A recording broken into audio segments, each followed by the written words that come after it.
Merci beaucoup, bonjour à tous et merci de votre temps sur cette présentation autour du sujet de la vulnérabilité. Je suis donc Jérôme Bourguet de la société Hermis. Nous sommes un éditeur de solutions, on en dira deux mots tout à l'heure.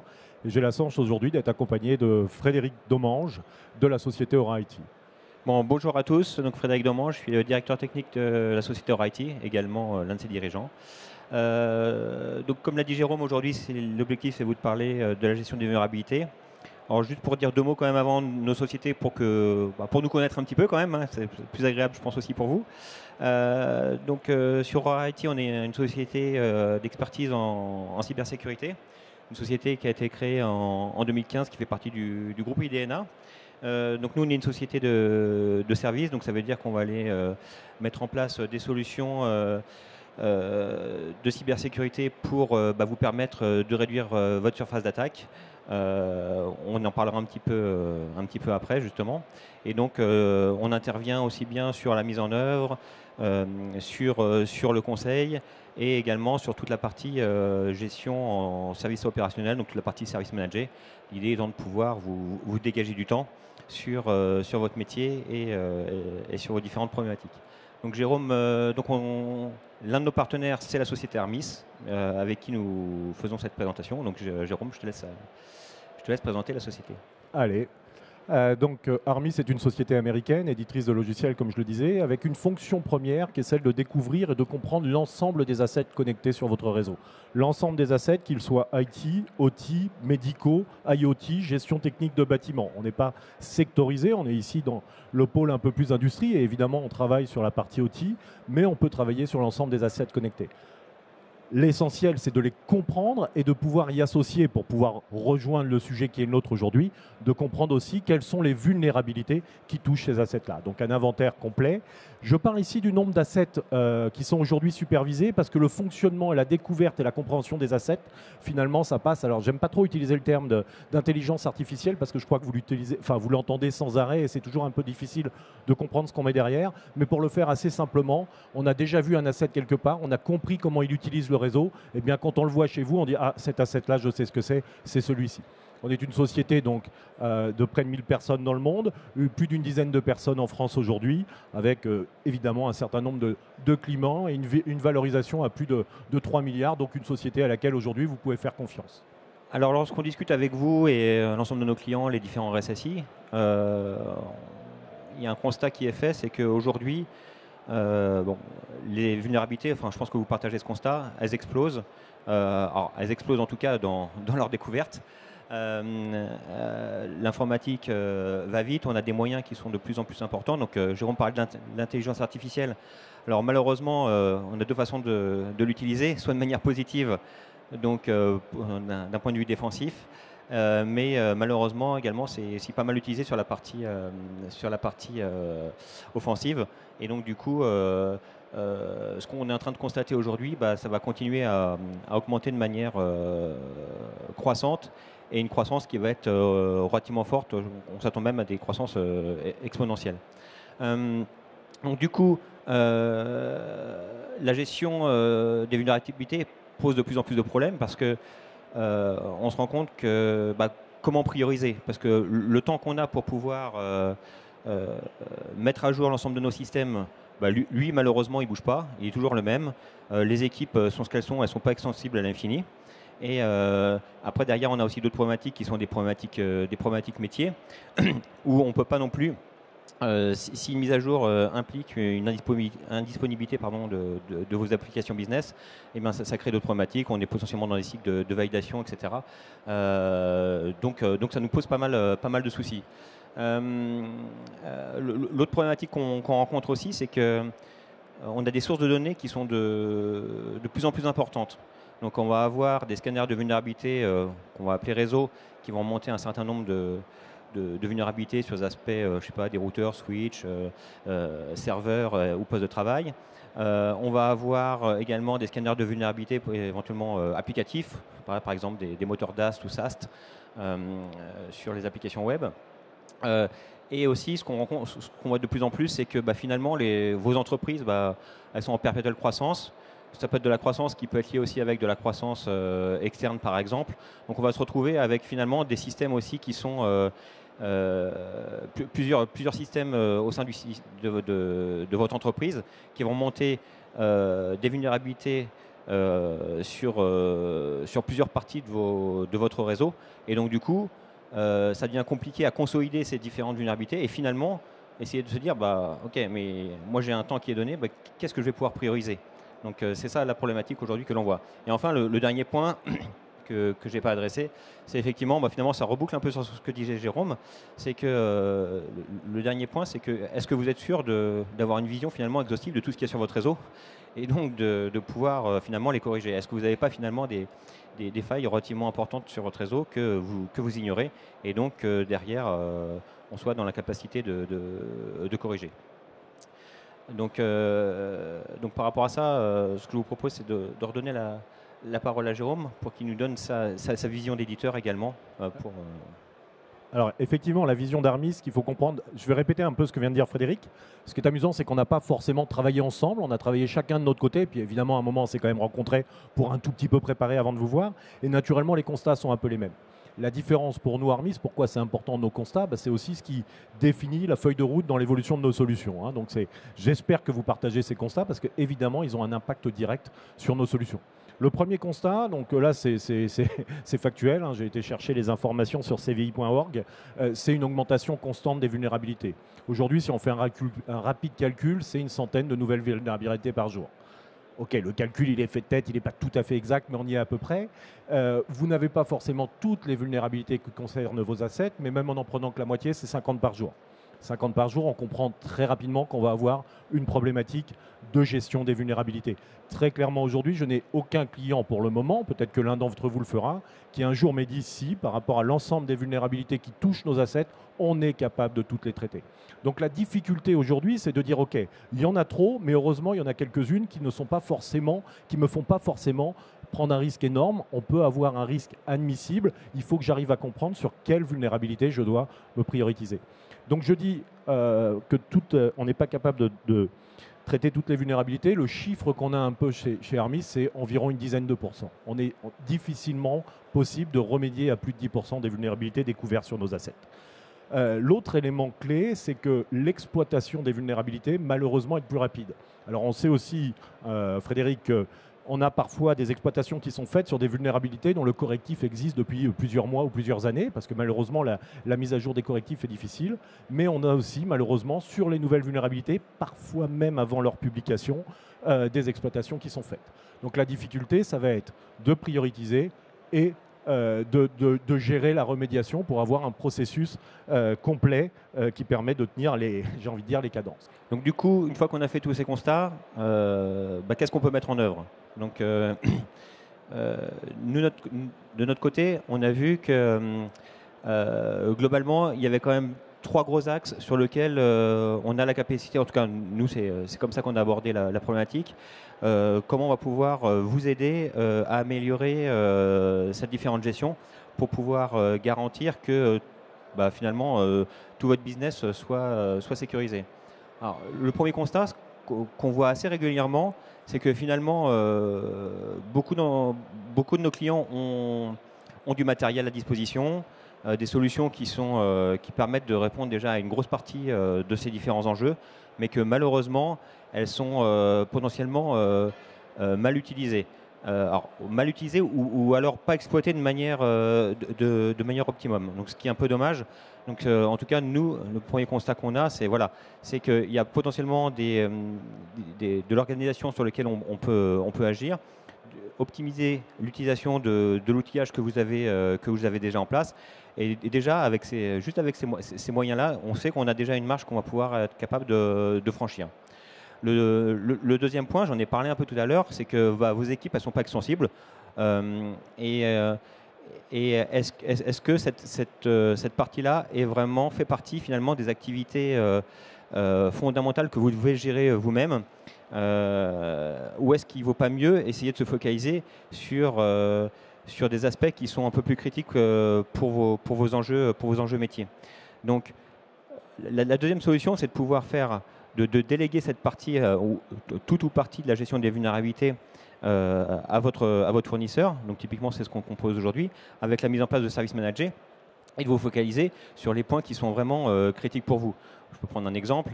Par exemple, peut-être que d'aller prioriser le patching sur certains serveurs, bah, c'est peut-être pas forcément un sujet qui est critique pour vous. Par contre, sur une application métier qui, elle, a une importance vitale pour du business, qui nécessite un cycle de qualification relativement long, en passant de la pré-production à la production, etc., c'est peut-être là-dessus qu'il va falloir mettre vos moyens et l'expertise de vos experts de cybersécurité. C'est peut-être le peu de temps qu'ils ont, c'est peut-être là-dessus qu'il va falloir aller le mettre. Et le dernier point, bien sûr, c'est... Alors on en a parlé vis-à-vis des constats, c'est que tout augmente, on a des sources de données qui sont différentes, etc. L'autre possibilité aussi, c'est de faire évoluer votre outillage, bien entendu. Donc là-dessus, il y a trois gros axes sur lesquels on peut agir aujourd'hui. Alors on en a parlé tout à l'heure avec Jérôme, c'est toute la partie cartographie du système d'information. Globalement, on sait que la porte, elle est relativement large, finalement, une porte d'entrée qui est relativement large sur cette partie-là, avec un nombre d'assets que vous ne connaissez pas sur votre réseau, ou une partie de votre réseau qui n'est pas forcément gérée. Donc on intervient par exemple aussi souvent sur les parties des systèmes industriels, et on voit que finalement, le monde industriel et le monde IT ne communiquent pas forcément toujours ensemble, et la problématique n'est pas forcément gérée de manière transverse, et là, on a quelque chose à faire là-dessus. La deuxième chose, c'est pour pouvoir prioriser, donc une fois qu'on a cette visibilité-là, il va falloir prioriser ce qui est réellement, finalement, vulnérable. Ce n'est pas parce que vous avez une faille 0D qui va pouvoir toucher un composant X ou Y que cette faille va pouvoir être exploitée si elle est dans une zone qui est ultra sécurisée. Donc pourquoi aller tout de suite mettre de l'énergie là-dessus, alors que potentiellement d'autres composants qui vont être directement ouverts sur Internet ont une importance peut-être un peu plus importante et qui pourraient rendre indisponible tout votre système d'information. Donc il y a toute cette partie de priorisation qui est important. Et donc ce qui est important, c'est pouvoir valider les chemins d'attaque en fait. Est-ce qu'on est sûr que mon asset qui certes a une vulnérabilité, est-ce que finalement elle est exploitable ou pas? Est-ce que mon chemin d'attaque il est valide ou non? Donc ça c'est le deuxième point.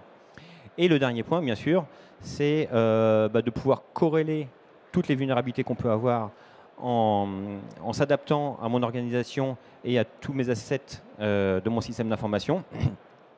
Et donc sur cette partie-là, c'est ce qu'entre autres offre la solution d'Armis également. Donc on a parlé de la cartographie aussi avec Jérôme tout à l'heure, donc ils interviennent là-dessus. Et également aussi sur la partie chemin d'attaque, on va le voir un peu dans la démonstration qui va arriver juste après. Juste pour évoquer la solution d'Armis, en 5 étapes, comment on traite le sujet de la vulnérabilité. Encore une fois, nous, on va parler avant tout d'avoir un inventaire exhaustif des assets, parce que l'inventaire exhaustif des assets, pour nous, c'est le seul moyen d'avoir un inventaire exhaustif des vulnérabilités. Aujourd'hui, on va parler de vulnérabilité principalement. Ça veut dire que cet inventaire d'assets peut être fait par Armis, c'est un module de découverte, mais on peut aussi, comme l'évoquait Frédéric tout à l'heure, avoir plusieurs sources de données et simplement insérer les données au niveau de la plateforme Armis. Typiquement, pour donner un exemple concret, vous avez une CMDB, on peut ingérer ce qui est dans la CMDB. Un autre exemple autour de la vulnérabilité, vous avez un scanner de vulnérabilité, on peut ingérer ce qu'a vu le scanner de vulnérabilité. Et naturellement, agréger les données et assurer la déduplication. Donc, on n'est pas obligé d'avoir le module de découverte d'Armis pour pouvoir travailler avec la solution Armis sur la vulnérabilité, même si, évidemment, nous, on est convaincus que c'est un plus.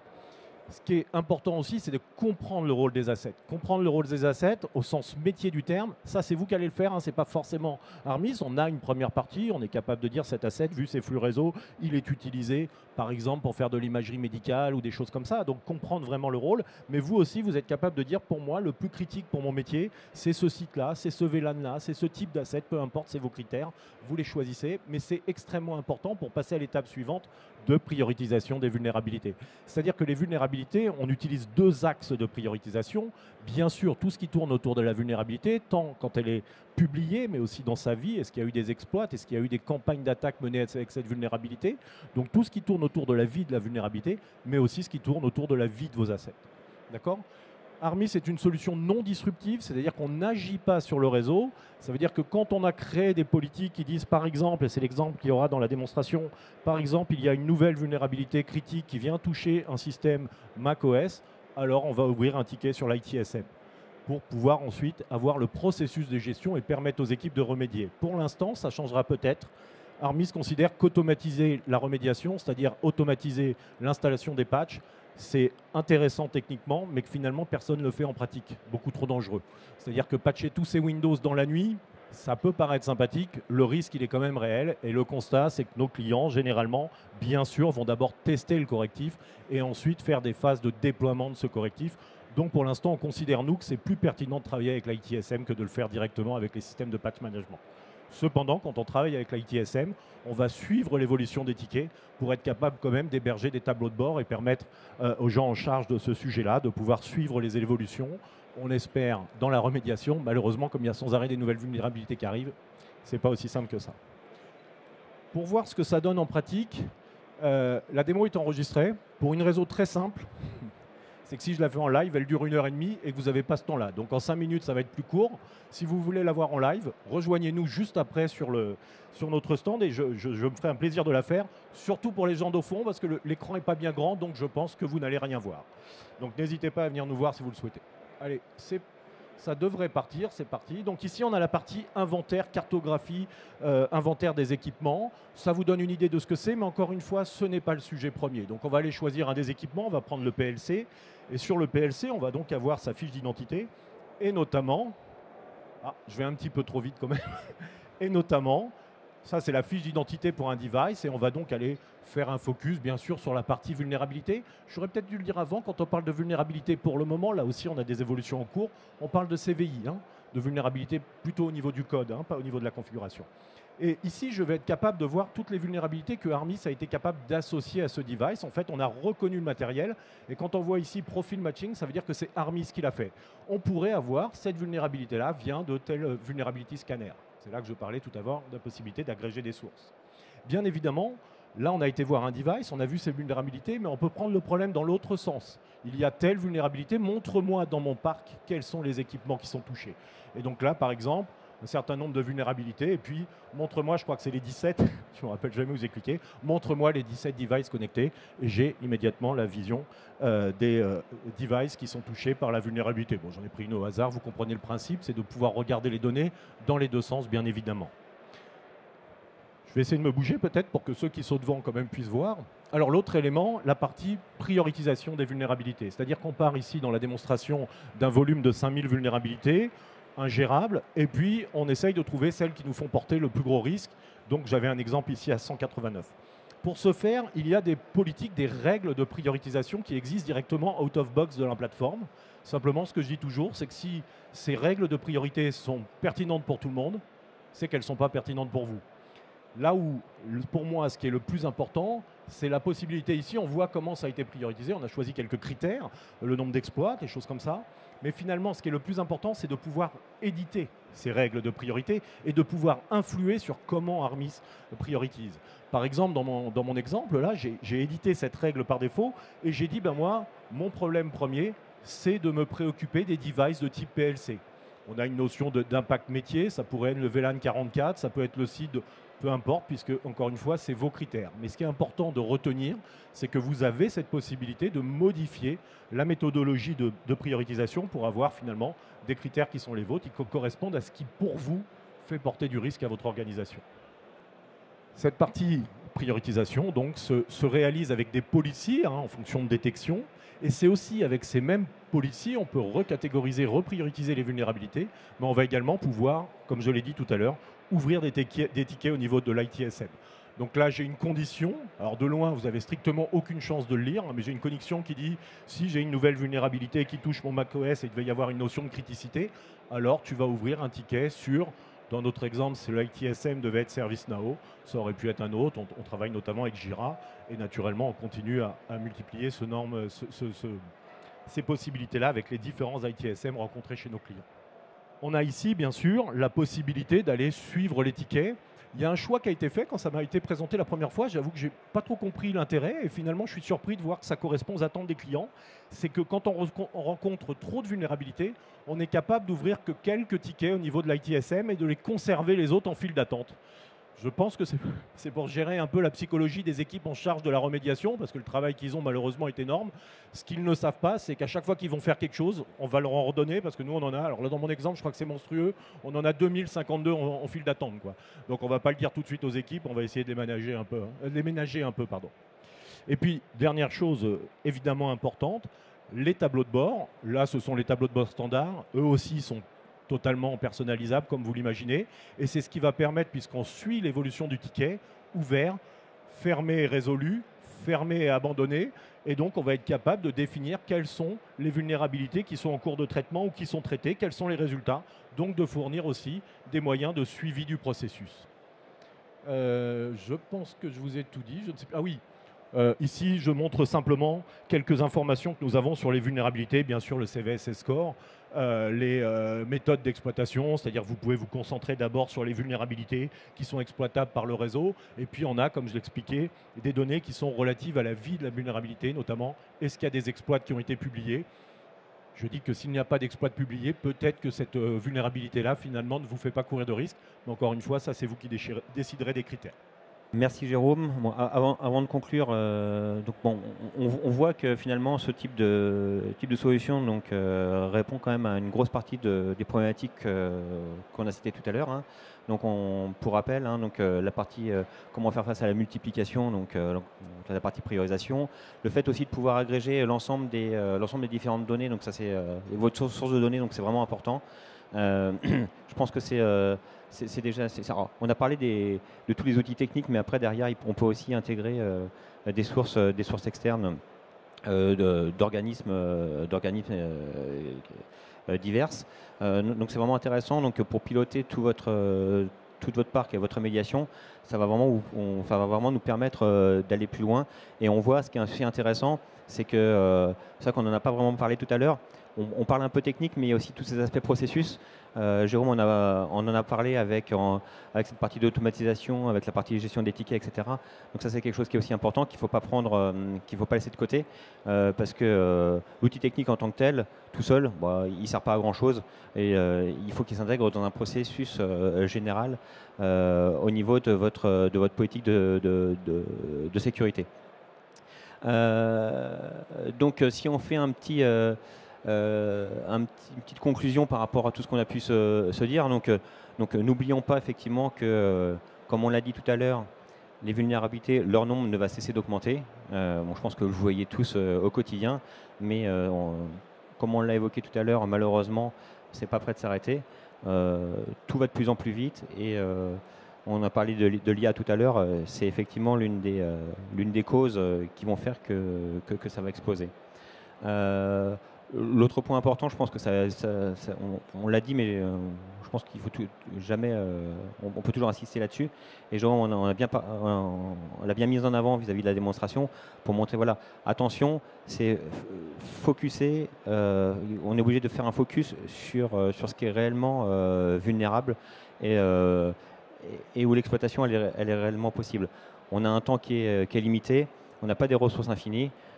Et donc là-dessus, malheureusement, on va devoir continuer dans cette voie. Et pour aller plus vite, il va falloir aller là où c'est important. Bien